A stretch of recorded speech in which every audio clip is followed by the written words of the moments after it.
Bonsoir, il fallait vraiment être chanceux pour passer entre les gouttes en ce dimanche de Pâques. Il y a encore des crues en cours dans le centre-ouest du pays. Ici la crue de la Vienne, nous sommes du côté de Châtellerault avec les quais totalement inondés. Inondation également ici à Nouâtre dans le département de l'Indre-et-Loire avec cette crue qui continue de se propager et qui dépasse par endroits celle du niveau de l'année 1982. C'est aussi le cas notamment pour la crue de la Creuse. Ici nous sommes à Descartes, toujours en Indre-et-Loire et vous le voyez, le pic de crue n'est pas encore atteint puisque l'eau montait encore en fin d'après-midi. Il est attendu pour la fin de la nuit prochaine. Et puis il y a eu également des orages aujourd'hui en Île-de-France, dans le sud, mais aussi ici dans le département de la Marne, sur la commune de Reuil, donnant par endroits des chutes de grêle. Et l'agitation n'est pas terminée, bien au contraire, cette nuit sera copieusement arrosée dans toutes les régions du centre et de l'est, jusqu'en Provence et jusqu'à la Côte d'Azur. On aura d'ailleurs des coups de tonnerre par endroits, de la neige également en quantité en montagne,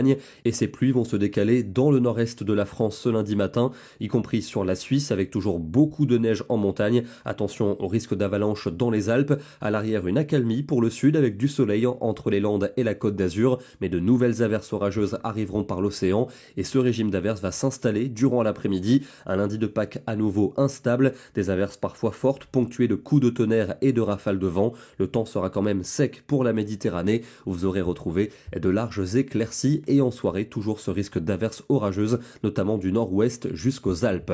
Les températures de la matinée évoluent entre 3 degrés à Tarbes et 12 degrés pour Ajaccio. Et dans l'après-midi, une fraîcheur à peu près de saison, généralement entre 13 et 16 degrés, 17 pour Toulouse. Et on ira jusqu'à 19 dans la région de Bastia. Pour mardi, une amélioration va concerner la moitié sud, avec un temps sec, souvent lumineux, notamment près de la Méditerranée. Au nord, en revanche, encore des averses pour le nord-est et de nouvelles pluies qui arriveront sur la Bretagne et la Normandie avec un vent soutenu. Les températures seront douces en général, notamment sous les éclaircies du sud. Il fera 20 degrés dans le Pays Basque et 21 dans le Roussillon.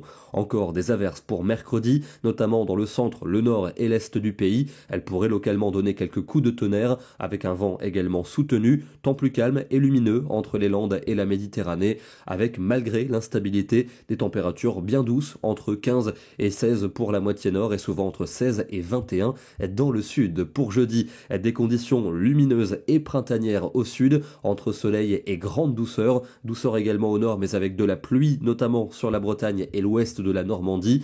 On va retrouver ce découpage vendredi, avec quelques pluies glissant entre la Bretagne et les Flandres. En revanche, dans le sud et l'est, des conditions lumineuses, avec un soleil simplement voilé. Remarquez les températures nettement au-dessus des normales, avec le flux de secteur sud, moyenne de 21 au nord et 23 au sud. Il fera encore très doux pour le week-end prochain, mais sans doute avec un temps perturbé, retour de la pluie par l'océan, à l'avant quelques orages seront possibles, et puis on retrouverait des conditions mitigées dimanche, un ciel changeant, quelques ondées, notamment dans le nord-est, et on perdrait quelques degrés. On va terminer dans le département du Puy-de-Dôme, où il y a eu des orages la nuit dernière, ici une superbe photo prise par Alexis Linan depuis la commune d'Issoire. Demain, nous serons le 1er avril, ce n'est pas une blague, nous serons le lundi de Pâques et c'est férié. Bonne soirée à tous et à demain.